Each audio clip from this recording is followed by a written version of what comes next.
मेरा नाम आरती है और ये बात उस समय की है जब मेरी उम्र 24 साल हो चुकी थी। मेरे पिताजी इस दुनिया में नहीं थे और मेरा बड़ा भाई एक बहुत ही मशहूर दर्जी था जो लड़कियों के बहुत ही प्यारे कपड़े सिला करता था। लेकिन शुरुआत से ही किसी ने भी उसके इस हुनर को पहचाना ही नहीं और कई सालों तक तो वह बेचारा इधर उधर धक्के खाता रहा। इस वजह से उसे हमारा घर भी छोड़ना पड़ा। उसे लगा कि शायद इस शहर के लोग उसके हुनर को पहचान नहीं रहे हैं। इस वजह से वह काम ढूंढने के लिए दूसरे शहर भी चला गया। लेकिन वहां पहुंचकर भी उसे ज़्यादा कुछ खास हासिल नहीं हुआ था। जितना कमाता था उससे कई ज़्यादा तो उसका खुद के खाने पीने और किराए भाड़े में ही चला जाता था।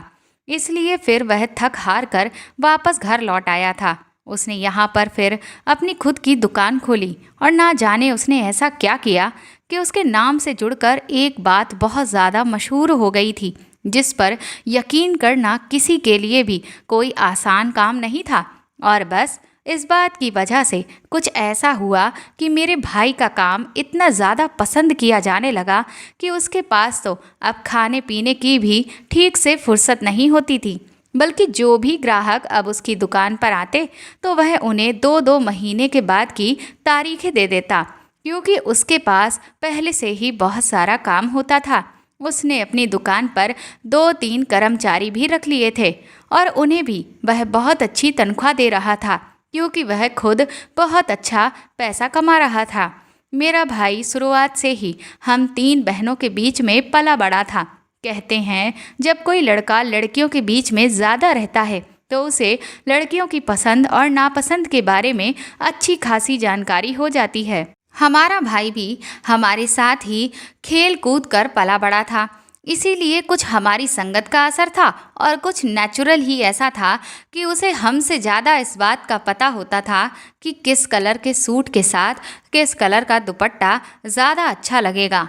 ये शायद इसलिए भी ऐसा था क्योंकि ये उसके काम की वजह थी।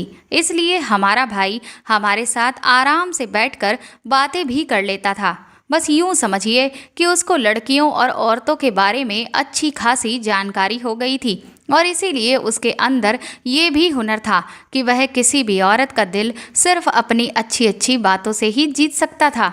मैं भी अक्सर उसके साथ बैठ जाती थी और अपने दुख सुख की बातें भी कर लेती थी, तो मेरे दिल को बहुत सुकून मिलता था।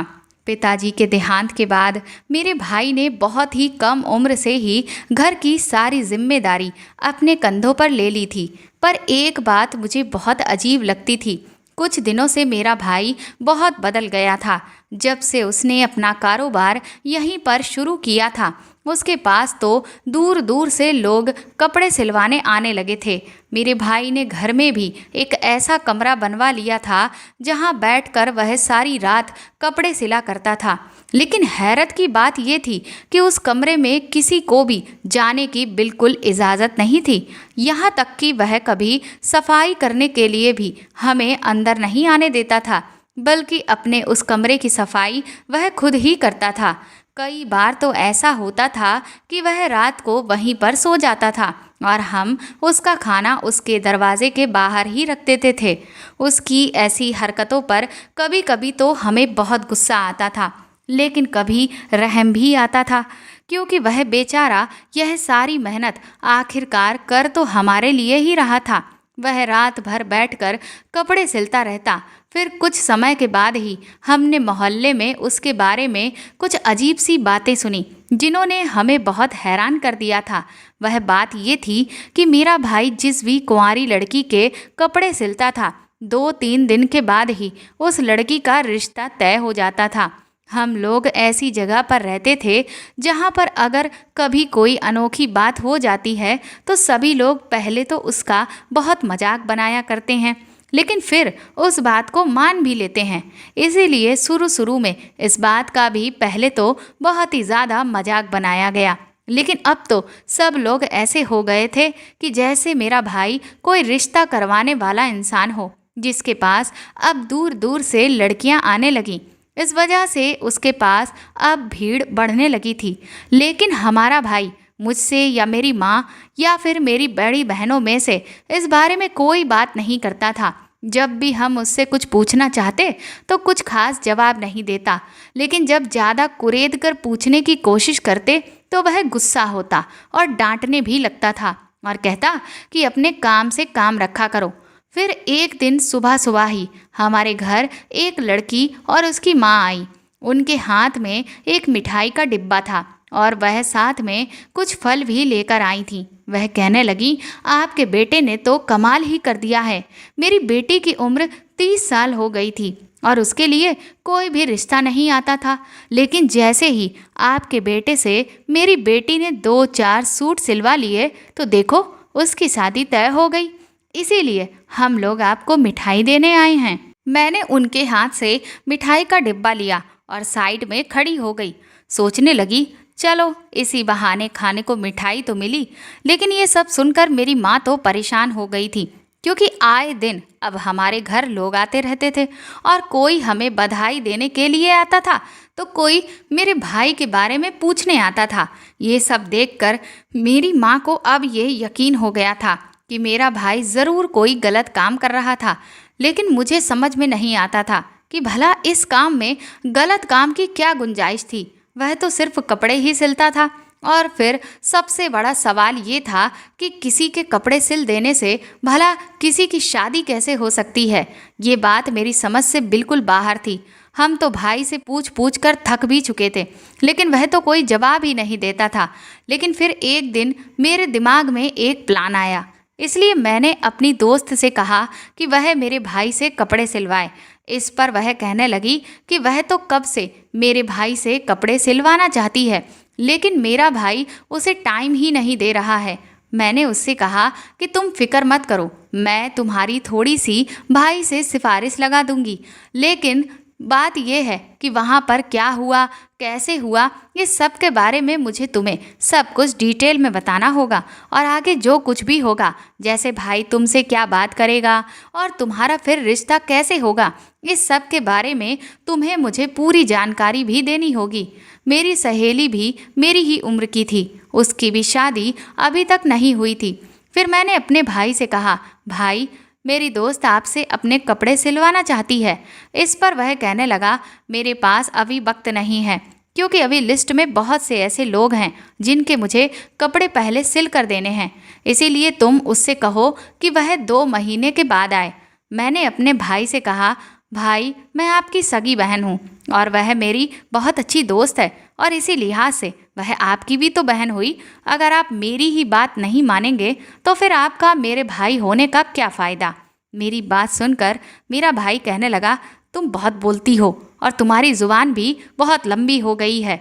फिर मैंने उसे मनाते हुए कहा, प्लीज़ भाई मेरी बात मान जाइए ना, उसे बहुत जल्दी है, क्योंकि उसे एक शादी में जाना है और कोई भी उसके कपड़े सिलने को तैयार नहीं है, जिस वजह से उसके घर वाले भी परेशान हैं। आप प्लीज़ कुछ करिए ना। मेरी बात सुनकर भाई ने कहा, ठीक है, उसे 1 हफ्ते के बाद भेज देना। उसके बाद मेरी सहेली मेरे भाई की दुकान पर गई और उसने वहां जाकर अपने कपड़ों का नाप दे दिया। मैं सोच रही थी कि जितनी जल्दी भाई नाप लेकर कपड़े सिल देंगे उतनी जल्दी मुझे इस राज के बारे में पता चल जाएगा। लेकिन जितना मैं इस सब के बारे में जानने के लिए बेचैन थी, उतना ही इसमें बहुत ज़्यादा समय लग रहा था, क्योंकि जिस दिन मेरी सहेली नाप देने के लिए गई उस दिन वह एक चीज़ भूल गई थी, जिस वजह से उसका फिर से एक चक्कर लगा। वह अपने कपड़ों पर खुला हुआ कॉलर बनवा रही थी, जिस पर उसे लेस भी लगवानी थी, और वह लेस उसने पहले से ही खरीद रखी थी, जिससे वह घर भूल आई थी, जिस वजह से 1-2 दिन की देरी हो गई। लेकिन फिर 2 दिन के बाद ही मेरे भाई ने सबसे पहले उसके ही कपड़े सिलकर तैयार कर दिए और उसे दे दिए। इस सब में मेरी सहेली को 2-3 चक्कर तो लगाने पड़े थे, क्योंकि वह हर सूट में अलग अलग तरह की डिज़ाइंस बनवा रही थी। जब उसे कपड़े मिल गए तो मैंने अपनी दोस्त से कहा कि अब तुम ये कपड़े पहनो, क्योंकि मैंने सुना है जैसे ही ये कपड़े पहने जाते हैं उस लड़की का तुरंत ही रिश्ता आ जाता है। वह कहने लगी, मुझे तो यार बहुत डर लग रहा है, पता नहीं अब क्या होगा। मैंने कहा, इसमें डरने की क्या बात है, मुझे वैसे भी ये लगता है कि ये सब कुछ झूठ है। लोगों ने ज़रूर पैसे ले देकर ये बात यहाँ वहाँ फैलाई है। भला ऐसा हो भी कैसे सकता है। इस पर मेरी दोस्त मुझसे कहने लगी, लेकिन मैं मंगलवार वाले दिन ही ये कपड़े पहनूंगी। मैं भी उसकी बात मान गई। फिर उसने मंगलवार वाले दिन वह कपड़े पहने और फिर पूरा दिन यूं ही गुजर गया। शाम को उसकी मेरे पास कॉल आई और उसने मुझे जो बात बताई उसे सुनकर मेरे पैरों तले से ज़मीन निकल गई थी। उसने मुझसे कहा कि मेरे लिए बहुत ही अच्छा रिश्ता आया है और वह मेरे घर वालों को भी पसंद आ गया है और लड़का तो देखने में बिल्कुल हीरो के जैसा है। यार सच में तुम्हारा भाई तो जादूगर है, उसके हाथों में तो जादू है। ये तो कमाल ही हो गया है। आज ही मैंने ये सूट पहना और आज ही मेरा रिश्ता आ गया। वह ये सारी बातें खुशी खुशी एक ही सांस में बोलती चली जा रही थी, क्योंकि उसके घर वाले बहुत समय से उसके लिए एक अच्छे लड़के की तलाश कर रहे थे, लेकिन उन्हें ना तो अच्छा रिश्ता मिल रहा था और ना ही अच्छा लड़का। और यहाँ पर तो उन्हें दोनों ही मिल गए, वह भी घर बैठे बिठाए। मुझे तो ये सब सुनकर कुछ भी समझ में नहीं आ रहा था कि भला ये कैसे हो सकता है। फिर मैंने ये पूरी बात अपनी मम्मी को बताई। मेरी माँ तो अपना सर पकड़कर बैठ गई। उन्हें तो पहले से ही ये लग रहा था कि मेरा भाई ज़रूर कोई जादू कर रहा है। और जब उन्होंने ये बात सुनी कि मेरी सहेली भाई को जादूगर कह रही थी, तो अब तो उन्हें और भी ज़्यादा फिक्र होने लगी थी। वह कहने लगी कि अपने काम को चलाने के चक्कर में ये लड़का ना जाने किन गलत कामों में पड़ गया है। अगर ये जादू टोना टोटके में पड़ा है तो अब तो ये घर बर्बाद ही हो जाएगा। कहीं ऐसा ना हो कि इस सब की वजह से इस घर में कोई सैलाब आ जाए। वह अपनी ही बातें कहती चली जा रही थी, लेकिन मैं अच्छे से जानती थी कि जादू जैसा कुछ भी नहीं होता है। ये कोई जादू नहीं था। पर मेरे सवाल का जवाब तो अभी तक मुझे नहीं मिला था कि अगर ये जादू नहीं है तो फिर ये हुआ कैसे। मैंने तुरंत ही अपनी सहेली को फिर से फ़ोन लगाया और उससे पूछा कि मेरे भाई ने तुम्हें कोई चीज़ दी थी क्या? कोई भी ऐसी चीज़ जो तुम्हें पहनने को बोला हो, या कोई ऐसी अनोखी बात कि इस पर वह कहने लगी, उन्होंने तो ऐसी कोई भी बात नहीं की और ना ही उन्होंने मुझे कोई भी चीज़ दी, बल्कि वह तो बस वही बातें कर रहे थे जो लगभग सभी दर्जी करते हैं कि आपको इस सूट में और क्या क्या चाहिए और इसकी कैसी डिज़ाइन रखनी है, कितनी लंबाई रखनी है। बस वो यही सब बातें कर रहे थे। अपनी सहेली की पूरी बात सुनकर अब तो मेरी उलझन और भी ज़्यादा बढ़ गई थी। फिर मेरे मन में एक और सवाल पैदा हुआ कि मेरा भाई मेरे कपड़े क्यों नहीं सिलता। मेरी भी तो शादी की उम्र हो चुकी थी। मैं भी तो अब 25 साल की हो गई थी। क्या उसे मेरी कोई परवाह नहीं? मुझे बड़ी बहनें जो थीं उनकी शादियां तो उसने 22 साल की उम्र में ही कर दी थी। फिर भला उसे मुझसे ऐसी क्या दुश्मनी थी कि मेरी शादी नहीं करवाता था और ना ही मेरे कपड़े सिलता था। अगर ऐसा ही है तो मेरी शादी सिर्फ एक कपड़ा सिलने की दूरी पर ही तो है, तो फिर वह अब तक हाथ पर हाथ रखकर क्यों बैठा हुआ था। 3 हफ्ते के बाद मैं अपनी दोस्त की शादी में गई। वहाँ पर सारा मोहल्ला बस यही बातें कर रहा था कि इस लड़की ने आरती के भाई से कपड़े सिलवाए थे और देखो कितनी जल्दी कितना अच्छा रिश्ता मिल गया।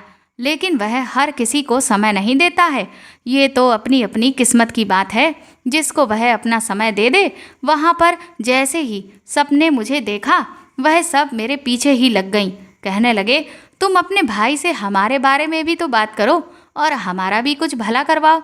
मैं उन लोगों को भला क्या जवाब देती कि मेरा भाई जब खुद मुझे नहीं टाइम देता है तो फिर तुम लोगों को क्या टाइम देगा। मैं तो उस वक्त वैसे ही गुस्से से भरी पड़ी थी और इसीलिए जब वह लोग बहुत ज़्यादा मुझसे जिद करके ही रह गए तो मैंने चिल्लाते हुए सबसे ये बात कह दी, जिसे सुनकर वह लोग हैरान रह गए कि जब मोहल्ले की लड़कियों की वह शादी करवाता घूमता है तो अपनी बहन की शादी क्यों नहीं करवाता। इसके बाद मैंने वहीं पर रोना भी शुरू कर दिया। ना जाने मुझे उस वक्त क्या हो गया था कि मुझे खुद पर बिल्कुल काबू ही नहीं हो रहा था। लेकिन अब मुझे बहुत गुस्सा आ गया था। मैंने भी सोच लिया था कि अब मैं इस बात की तह तक जाऊंगी। इसीलिए मैंने फिर फैसला लिया कि मैं अब अपने भाई के पास जाऊंगी और उससे अपने कपड़े सिलवाऊंगी। लेकिन फिर मुझे पहले का एक वाकया याद आया। जब मैं अपने भाई के पास अपने कपड़े सिलवाने के लिए गई थी और उसने जैसे ही मेरी शक्ल देखी उसने मुझे वहाँ से भगा दिया और मुझे फिर मजबूरन अपने कपड़े किसी दूसरे दर्जी से सिलवाने पड़े थे। इसीलिए मैंने इस बार फैसला कर लिया था कि अब मैं धोखेबाजी का सहारा लूँगी। मुझे कैसे भी करके अपनी शक्ल को छुपाकर ही जाना होगा। इसीलिए मैंने यही किया। मैंने अपना पूरा हुलिया अच्छे से बदल लिया था और अपने चेहरे को ठीक से एक लंबे स्कार्फ से ढक लिया और अपने बोलने के अंदाज को भी मैंने कुछ दिन प्रैक्टिस करके बदल लिया था ताकि मेरा भाई मेरी आवाज़ को भी ना पहचान पाए। लेकिन फिर भी मैं कोई रिस्क नहीं ले सकती थी। इसीलिए मैंने अपने मुंह के अंदर ढेर सारी रुई भी दबाकर रख ली ताकि किसी भी तरह की कोई गलती ना हो जाए। साथ ही साथ मैं जब चेहरे पर नकाब ओढ़कर अपने भाई की दुकान पर जा रही थी तो मैंने अपनी आंखों पर चश्मा भी पहन लिया ताकि कहीं ऐसा ना हो जाए कि मेरा भाई मेरी आंखों को देखकर ही मुझे पहचान ले। मैं जब अपने भाई की दुकान पर गई तो वह मुझे देखकर इनकार करने लगा। बोला, मैं आपको टाइम नहीं दे सकता। मैंने उससे बहुत मिन्नतें करना शुरू कर दिया कि देखिए, मैं बड़ी परेशान हूँ, मेरी उम्र भी निकलती जा रही है, प्लीज़ मेरी भी शादी करवा दो। इस बात पर मेरा भाई मुझसे कहने लगा, देखिए, मैं कोई शादी वादी नहीं करवाता हूँ, मैं तो यहाँ बस सिर्फ कपड़े ही सिलता हूँ, बाकी तो आपकी खुद की किस्मत है। मैंने कहा, चलिए ठीक है, आप मेरे कपड़े ही सिल दीजिए। मैंने 2 सूट खरीद लिए थे। पैसों की तो कमी ही नहीं थी हमारे पास। वैसे भी क्योंकि मेरा भाई धड़ाधड़ दिन रात पैसे कमा रहा था, मैंने अपनी मम्मी से पैसे ले लिए थे और बस पहुंच गई थी अपने भाई के पास। इसके बाद मेरे भाई ने मुझसे कपड़ों का नाप लिया। फिर उसने मेरा नाम पूछा। मैंने अपना नाम गलत बता दिया। इसके बाद उसने मेरी उम्र भी पूछी तो वह भी मैंने थोड़ा सा आगे पीछे करके बता दी। फिर वह मुझसे पूछने लगा कि आपकी फैमिली में कौन कौन है और आप करती क्या हैं। वह मुझसे सब कुछ एक एक करके पूछ रहा था। मैंने भी उसे सब कुछ बस झूठ झूठ बता दिया। वैसे अमूमन कोई भी दर्जी इतनी डिटेल तो नहीं लेता, लेकिन वह मुझसे बातों ही बातों में सारी जानकारी निकाल रहा था और बहुत ही अच्छी तरह से बात करके सब कुछ पूछ रहा था। फिर उसने बातों ही बातों में मुझसे मेरा फ़ोन नंबर भी ले लिया और पढ़ाई के बारे में भी सब जान लिया कि मैं कितना पढ़ी हुई हूँ, सब पूछ लिया। फिर वह मुझसे कहने लगा कि आजकल तो रिश्तों की बहुत कमी है, रिश्ते तो हो ही नहीं रहे हैं, या फिर यूं कहूँ कि लड़के लड़कियों की फरमाइशें इतनी होती हैं कि कोई भी उनकी फरमाइशों पर जल्दी खरा ही नहीं उतरता। फिर वह बोला, अच्छा आपको किस तरह का लड़का पसंद है। वह बातों ही बातों में ना जाने क्यों मुझसे ये सारी बातें पूछ रहा था। मैं भले ही अपने भाई के सामने पूरा भेष बदल कर खड़ी थी, लेकिन मुझे बहुत डर लग रहा था। मैं अपने डर को काबू भी पूरी तरह से किए हुए थी और हिम्मत बांधकर उसे सब कुछ झूठ झूठ बताती जा रही थी। फिर वह मुझसे कहने लगा कि आपके कपड़े मैं 2-4 दिन में ही सिलकर दे दूंगा, इसीलिए आप अब 4 दिन के बाद आइएगा। मैंने उससे कहा, जितनी जल्दी कपड़े मिल जाएं मेरे लिए तो ये बड़ा अच्छा ही रहेगा। फिर वह बोला कि आप ऐसा करिए, बीच में एक बार चक्कर लगा जाइएगा। और इसके बाद जब मैं अगला चक्कर लगाने उसके पास गई तो उसने फिर से मुझसे ऐसे ही बातें की। 4 दिन के बाद उसने मुझे कपड़े वापस करने का दिन बताया था। इस बीच मैंने ये भी सोचा कि आखिर वह अपने उस कमरे में करता क्या रहता है, वहाँ का भी राज तो मुझे जानना था। इसलिए मैंने तरकीब निकालकर उस कमरे की खिड़की को अंदर से खोल दिया और फिर जब भाई कमरे को लॉक लगाकर अपनी दुकान पर चला गया तो मैं खिड़की खोलकर कमरे के अंदर दाखिल हो गई। अंदर पहुंचकर मैं हैरान थी क्योंकि उस कमरे में मुझे ऐसी कोई भी अनोखी चीज़ नहीं दिख रही थी जिससे मैं किसी ऐसी वैसी बात का अंदाज़ा लगा सकती थी। वहाँ पर तो 2 मशीनें पड़ी हुई थीं। एक बड़ा सा पर्दा लगा हुआ था। एक मशीन रेशमी कपड़ों के लिए थी और दूसरी सूती कपड़ों के लिए थी। सब कुछ वैसा ही था जैसा कि किसी दर्जी का कमरा होता है। जगह जगह पर कई सारे धागे, उनकी लड़ियाँ बिखरी पड़ी थीं। पूरा माहौल ऐसा ही था। फिर मेरी नज़र ने कुछ ऐसा देखा कि मैं एक पल के लिए जम गई थी। वहाँ पर कुछ बड़े बड़े रजिस्टर रखे हुए थे। मैं उन रजिस्टर्स के पास चली गई तो देखा वह तो बहुत बड़े थे। मैं सोचने लगी कि आखिर इतना भी भाई को क्या हिसाब किताब रखना पड़ रहा है कि उसे इतने बड़े रजिस्टर्स की ज़रूरत पड़ रही है। वह देखने में बहुत ही पुराने लग रहे थे। मैंने सोचा एक बार मैं खोल कर देखती हूँ, लेकिन इससे पहले कि मैं उनको खोलती तभी मुझे दरवाजे के पास से कोई हलचल की आवाज़ सुनाई दी। मैं डर के मारे वापस खिड़की से बाहर भाग गई। मेरा दिल तो डर की वजह से पूरी तरह से बैठ गया था, लेकिन भगवान का शुक्र था कि मेरे भाई ने मुझे नहीं देखा था। उस वक्त मेरा भाई कमरे में कोई चीज़ भूल गया था और वह उसे लेने के लिए ही वापस उस कमरे में आया था। डर से मेरी हालत खराब थी। मैंने तुरंत ही ये सोच लिया कि अब मैं दोबारा ऐसी हरकत नहीं करूँगी, क्योंकि अगर उसे गलती से भी इस बात का पता चल जाता तो वह तो मेरी जान ही निकाल देता। पहले ही मैं उसे एक धोखा दे रही थी और अब दूसरा नहीं दे सकती थी। अगर उसे मेरी इन सारी हरकतों के बारे में पता चला तो वह ना जाने क्या करेगा। मेरी माँ बेचारी तो वैसे भी बहुत मासूम है, वह तो किसी बात को समझती ही नहीं है, इसीलिए मुझे ही ये सब इस तरह से पता लगाना पड़ रहा था।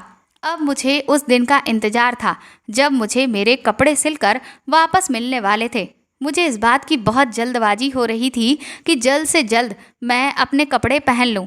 मैंने इस बारे में किसी को कुछ भी नहीं बताया था, यहाँ तक कि अपनी किसी सहेली को भी नहीं। वैसे भी मेरी जो सबसे अच्छी सहेली थी वह तो शादी करके अपने ससुराल में व्यस्त हो गई थी। फिर जब मैं अपने भाई से कपड़े वापस लेने के लिए गई तो उसने फिर से मेरा नाम पूछा और मुझे अंदर ही अंदर लगने लगा कि कहीं इसे मुझ पर शक तो नहीं हो गया है। मैंने डरते डरते अपना वही नाम उसे दोहरा कर बता दिया जो उस दिन बताया था। उसने मुझसे कहा, जी आपके कपड़े सिल गए हैं। फिर मैंने वह कपड़े लिए और वहाँ से ऐसे भागी जैसे कोई चोर भागता हो। मैंने एक बार भी पीछे मुड़कर नहीं देखा। घर आकर मैंने कपड़े देखे तो कपड़े तो बहुत अच्छे से सिले थे। मैंने सोचा मैं कपड़े पहन लूँगी क्योंकि मुझे बहुत जल्दबाजी हो रही थी। लेकिन फिर मुझे अपनी सहेली की वह मंगलवार वाली बात याद आई। मुझे लगा कि हो सकता है उस बात का भी कुछ असर हो, इसीलिए मैंने भी सोच लिया कि अब मैं भी मंगलवार को ही कपड़े पहनूंगी। 2 दिन के बाद ही मंगलवार था।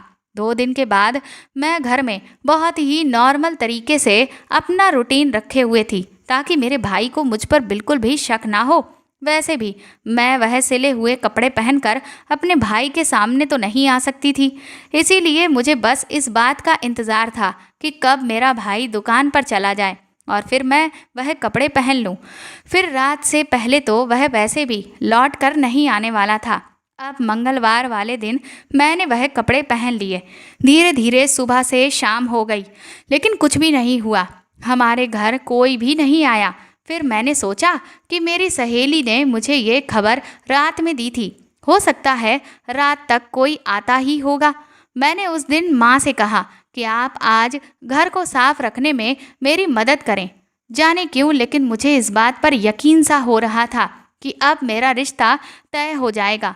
मैंने सब कुछ बहुत अच्छे से तैयार करके रखा था, लेकिन पूरा दिन गुजर गया और हमारे घर कोई नहीं आया। फिर अगले दिन मुझे मेरी एक दोस्त की कॉल आई। उसने मुझसे कहा कि कल हमारे घर कई लोग आए हुए थे।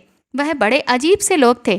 कह रहे थे कि रागिनी नाम की लड़की के लिए वह अपने बेटे का रिश्ता लेकर आए हैं। हमारे बेटे की उम्र 32 साल है, उसकी अभी तक शादी नहीं हुई है। वह लड़का भी उनके साथ था, जो देखने में काफ़ी अच्छा लग रहा था। हमने उनसे कहा कि हमें इस बारे में कुछ भी नहीं पता और ना ही हमारे घर में कोई रागिनी नाम की लड़की रहती है और ना ही हम लोगों ने उन लोगों को बुलाया था। लेकिन उनका कहना यही था कि हमें तो यहीं पर आने को कहा गया है। वह लोग तो जिद पकड़कर ही बैठ गए थे कि बस आप उस रागिनी नाम की लड़की को बुला दीजिए, हमें लड़की देखनी है। लेकिन भला मैं उनको क्या बताती, क्योंकि हमारे यहाँ तो ऐसी लड़की कोई थी ही नहीं। माँ ने फिर उनको जैसे तैसे समझा बुझा कर वापस भेज दिया कि आप लोगों को ज़रूर कोई बहुत बड़ी गलतफहमी हुई है। जैसे ही ये बात मेरे कानों तक पहुंची, मेरे कदमों तले से ज़मीन ही निकल गई थी, क्योंकि जब भाई ने मुझे ये कहा कि आपको अपने घर का पता भी मुझे बताना होगा, तो मैं अपने घर का पता तो उसे नहीं बता सकती थी। और उस वक्त जल्दबाजी में मुझे जब कुछ भी नहीं सूझा, तो मैंने अपनी इस दोस्त के घर का पता लिख दिया था। मैं अपने भाई को कोई गलत पता भी नहीं बता सकती थी, क्योंकि मुझे लगा कि अगर कहीं मेरे भाई ने पीछे से जांच पड़ताल की तो कहीं उसे इस बात का शक ना हो जाए कि ऐसा तो कोई पता है ही नहीं। इसलिए मैंने फिर उसे एक असली पता दिया, लेकिन अपनी सहेली का। और फिर मैंने अपना नाम भी रागिनी बताया था। इसका मतलब ये था कि ये सब कुछ सच था, क्योंकि जो पता मैंने अपने भाई को बताया उस पर और उस नाम की लड़की के लिए वाकई रिश्ता गया था। यही सब सोच सोच कर मैं परेशानी में इधर उधर टहल रही थी, और फिर मैं पूरी ये बात अपनी माँ को बताने की कोशिश भी कर रही थी कि तभी अचानक मेरे भाई ने मुझे देख लिया। और उस वक्त इतनी टेंशन की वजह से मैं ये बात पूरी तरह से भूल गई कि मैंने तो उसके ही सिले हुए कपड़े पहन रखे थे। उसने जैसे ही मुझे देखा वह चिल्लाकर मुझसे कहने लगा, झूठी लड़की, तुम अपना हुलिया बदल कर मेरी दुकान पर आई थी। तुम मेरी जासूसी करना चाह रही थी। तुमने मुझसे झूठ बोला। वह माँ से मेरी शिकायत करते हुए कहने लगा, माँ, तुम्हारी बेटी कितनी बड़ी ड्रामेबाज है। मेरे भाई ने मुझे डांटना शुरू कर दिया था। गलती मेरी थी, इसलिए मैंने भी सिर झुका लिया। कहाँ तो मैं उसका ही राज बताने वाली थी, लेकिन उसने तो उल्टा मेरा ही राज खोल दिया था। इसके बाद जब मेरे भाई ने पूरी बात माँ को बताई तो माँ कहने लगी, तुम्हारा भाई भी धोखेबाज है और तुम भी धोखेबाज हो। पता नहीं मेरी इन दोनों औलादों को क्या हो गया है। तुम लोगों के पिता तो ऐसे बिल्कुल भी नहीं थे, और मैं भी कभी ऐसी नहीं थी। तुम लोग ऐसे ना जाने कैसे हो गए हो। और तेरा भाई तो पहले से ही किस तरह की वजह से आखिर पूरे मोहल्ले में मशहूर है। मैं तो पहले से ही इसको लेकर इतना परेशान थी, और अब तुम भी ऐसी ही हरकतों पर उतर आई हो। मैंने मम्मी के सामने सारी बात फिर खोल कर रख दी। मेरी बात सुनकर मेरे भाई ने अपना सर पकड़ लिया। कहने लगा, अपना ही घर का भेदी लंका ढाता है। मैं अब तुम्हें सब कुछ बता देता हूँ ताकि तुम मेरा पीछा छोड़ दो, नहीं तो तुम मेरा बना बनाया पूरा काम खराब करके ही मानोगी। अब मुझे समझ आया कि तुमने अपनी दोस्त को भी मेरे पास इसी मकसद के लिए भेजा था, लेकिन तब तुम्हें कुछ भी पता नहीं चल सका, और फिर इसीलिए तुम खुद इसी मकसद के लिए मेरे पास आई। मेरी बात समझने की कोशिश करो। आप दोनों में कोई भी गलत काम नहीं कर रहा हूँ। मैं कोई जादू नहीं कर रहा हूँ, बल्कि मैं एक बहुत अच्छा दर्जी हूँ। आप लोगों को पता है कि मेरे हाथ में ये हुनर हमेशा से था, लेकिन कभी किसी ने मेरे इस हुनर की कदर ही नहीं की। मैं जब यहाँ से दूसरे शहर काम करने के लिए गया था तो वहाँ पर एक बड़े दर्जी ने मुझे अपनी दुकान पर 3 साल तक रखा। वह मुझसे बहुत ज़्यादा काम करवाता था और बदले में बहुत कम पैसे देता था। मेरी वजह से ही उसकी दुकान खूब चलती थी, लेकिन फिर भी वह मेरी सैलरी पूरी नहीं देता था। मुझे ये सब देख देख कर बहुत गुस्सा आता था, इसलिए मैंने भी सोच लिया था कि अब मैं ये काम अपने दम पर खुद से शुरू करूँगा। लेकिन इतने साल में मैंने एक बात ये नोटिस की थी कि वहाँ पर भी दर्जियों की दुकानें तो बहुत सारी थीं, लेकिन चलती उन्हीं की थी जिनके नाम मशहूर होते थे। और सबसे कठिन काम तो यही था, अपना नाम मशहूर करना। लेकिन आखिर ऐसा कौन सा रास्ता हो सकता था जिससे एक दर्जी का नाम मशहूर हो जाए और हर कोई उसके पास कपड़े सिलवाने के लिए दौड़ा चला आए। अगर हुनर के दम पर नाम मशहूर करने की बात हो तो इसमें तो फिर सालों लग जाते हैं। फिर ऐसा एकदम से क्या किया जाए कि तुरंत ही नाम भी मशहूर हो जाए? मुझे मेरे इस सवाल का ना तो कोई जवाब मिल रहा था, ना कोई रास्ता। जब मैं थक हार कर वापस यहीं लौट आया इस फैसले के साथ कि अब मैं अपनी खुद की दुकान खोलूँगा, तभी मेरी अपने एक पुराने दोस्त से भी मुलाकात हुई जिसने एक मैरिज ब्यूरो बना रखा है। उससे बात हुई तो पता चला कि उसका भी धंधा मंदा पड़ा हुआ है। उसका काम भी ठीक से नहीं चल रहा। वह बेचारा भी बहुत परेशान था। उसके पास बहुत अच्छे अच्छे रिश्ते आते थे, लेकिन उसके लिए लड़कियों को ढूंढना बहुत मुश्किल पड़ जाता था। जब मैंने उसके मुंह से ये बात सुनी तो मेरे दिमाग में ये ख्याल आया कि अगर मैं इसमें एक आइडिया को शामिल कर लूँ तो इससे मेरा भी बहुत फ़ायदा हो जाएगा और मेरे दोस्त का भी बहुत फ़ायदा हो जाएगा, और साथ ही साथ जो मेरे ग्राहक हैं उनका भी फ़ायदा हो जाएगा, क्योंकि मेरे पास तो ज़्यादातर कुंवारी लड़कियां ही अपने कपड़े सिलवाने के लिए आती थीं।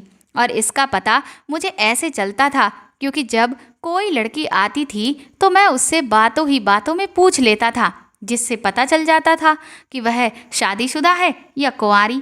मैंने अपने बात करने के तरीके को बहुत अच्छा किया, जिससे मैं उन लोगों से सब पूछ लेता था कि उनका नाम क्या है, उम्र कितनी है, कितनी पढ़ाई की है, खानदान कौन सा है, जात क्या है और शादी वह किस जगह पर करना चाहती हैं और उन्हें किस तरह का लड़का पसंद है। मैं अच्छी अच्छी बातें करने में पहले से ही बहुत माहिर था, तो मैं उनसे बात करके सब कुछ उगलवा लेता था। औरतें वैसे भी मासूम होती हैं, लोग उन्हें बेवकूफ़ कहते हैं, जबकि ऐसा नहीं है। औरतें तो मासूम होती हैं, जरा सा उनसे कोई प्यार से बात कर लेता है तो वह बातों में आ जाती हैं और अपने बारे में बहुत कुछ बताने लगती हैं। इसीलिए मेरे पास आने वाली लड़कियां बहुत ही खुले अंदाज में मुझसे बात कर लेती थीं, जैसे कि मैं उनका कोई अपना ही रिश्तेदार हूँ। लेकिन इस सब में मैं ख़ास तौर पर इस बात का ज़्यादा ख्याल रखता था कि कौन लड़कियाँ बात करने में ज़्यादा मासूम हैं और कौन तेज़ तर्रार हैं, क्योंकि तेज़ तरह की लड़कियाँ अपने बारे में ज़्यादा कोई जानकारी नहीं देती थीं। तो अगर मुझे उनके बारे में पता नहीं चलेगा तो फिर शादी वाला किस्सा आगे कैसे बढ़ेगा। इसीलिए अगर मुझे ये लगता कि कोई औरत हद से ज़्यादा समझदार है तो फिर मैं उसे ये कह देता था कि मेरे पास कपड़े सिलने के समय ही नहीं है। और फिर भी अगर कोई लड़की नहीं मानती तो मैं उसे काफ़ी लंबा समय इंतज़ार करने को बोल देता था और उसे बीच में उस 3-4 बार अपने पास बुला लेता और उससे बीच में ही बातों में तहकीकात भी पूरी निकलवा लेता था। और फिर इसी तहकीकात के मुताबिक मैं अपने दोस्त को कहकर एक अच्छा रिश्ता तलाश करवाता था और वह रिश्ता ज़्यादातर 2 या 3 दिन के बाद ही उनके घर पर भेज देता था। और इसी तरह से मैं रिश्ते करवाने वाला दर्जी भी मशहूर हो गया। मेरा ये काम बहुत अच्छे से चल रहा है, इससे मेरे दोस्त का काम भी अच्छे से चलने लगा है। कहाँ तो पूरे साल भर में उसको मुश्किल से 10 या 12 ग्राहक ही मिल पाते थे, लेकिन अब तो वह हर हफ्ते के बाद एक लड़की की शादी करवा देता है। आप लोग ही बताओ, अगर हम दोनों मिलकर ऐसा करते हैं तो इसमें भला बुराई क्या है। हमारा तरीका भले थोड़ा सा अलग है, लेकिन हमारी नीयत तो बुरी नहीं है। भाई माँ की तरफ देखकर कहने लगा, माँ, मैं तेरा बेटा हूँ, मैं कोई गलत काम कर ही नहीं सकता, मैं तो बल्कि दूसरों का घर बसा रहा हूँ। अब मेरी बात सुनकर अगर तुम्हारा दिल कर रहा है तो तुम मेरे मुंह पर थप्पड़ भी मार सकती हो। मेरी माँ ने भाई के सर पर हाथ फेर कर उसको प्यार किया। मैंने अपने भाई से कहा, अगर ऐसा ही है तो फिर अभी तक तुमने मेरी शादी क्यों नहीं करवाई? मैं तो तुम्हारी अपनी सगी बहन थी ना। वह मुझसे कहने लगा, अरे पागल, मैं तेरे लिए एक बहुत अच्छा रिश्ता तलाश कर रहा था। तेरे लिए मुझे इस तरह से रिश्ता ढूंढने की कोई ज़रूरत नहीं थी। मैं सबसे अच्छा रिश्ता तेरे लिए ढूंढ लूँगा। अब बस तू ये समझ कि तेरा भाई थोड़ी मुश्किलों में फंस गया था और हर दिन यही सोचता रहता था कि बस आज ये काम ख़त्म कर लूँगा, फिर इसके बाद ये कर लूँगा। बस यही सब करते करते इतना समय गुजर गया। लेकिन जब देर होती है तो उसमें भी कोई खैर होती है। मैं तेरे लिए एक अच्छा सा रिश्ता देख लिया है। अब मैं तेरी शादी धूमधाम से करूँगा। और तुम्हें क्या लगता है कि क्या मैं तुम्हें खाली हाथ विदा करूँगा? पहले मुझे तुम्हारा दहेज भी तो बनवाना था और बस वही सब बनवाने में मैं अभी तक लगा हुआ था। उस दिन बड़ी जासूस बनकर मेरे कमरे में गई थी ना, तो ज़रा कम से कम पर्दे के पीछे भी तो देख लेती। वहाँ पर ही तेरे दहेज का काफ़ी सारा सामान मैंने रखा हुआ था। मैं सोचने लगी कि मैंने पर्दे के पीछे तो देखा ही नहीं था, क्योंकि वहाँ तो मुझे ऐसा लगा जैसे कपड़े ही रखे हुए हैं। इसीलिए मैंने सोचा कि वहाँ तो बस कपड़े ही होंगे। खैर, भाई की बात सुनकर मैंने भी सिर झुका लिया। मेरे भाई ने मेरे सर पर हल्की सी थपकी दी और कहने लगे, आगे से इस तरह की कोई हरकत मत करना और अब शादी की तैयारियां करो। तुम्हें जो भी चाहिए मुझे उस सब की लिस्ट बनाकर दे दो, मैं तुम्हारे लिए ले आऊँगा।